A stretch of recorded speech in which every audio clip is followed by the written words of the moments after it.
Hi guys, welcome back to my channel. Today I'm going to show you how you can unblock someone on Google Chat. All you have to do now, you can open your Google Chat. For example, you can block someone by tap on the chat and tap on his profile.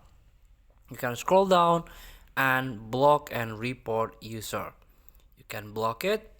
Now there is no conversation that you already blocked previously. So in order to unblock the persons, you can tap three sharp at the top of your screen.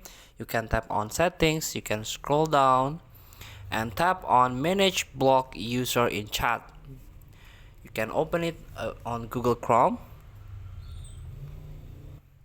Here you go. This is the block user. See and manage the Google accounts that you have blocked.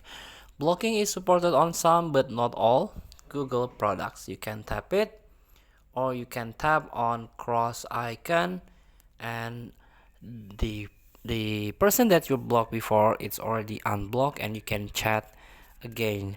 Feel free to try. Thank you for watching. Don't forget to comment, like, and subscribe, and click the button below. See you in the next video.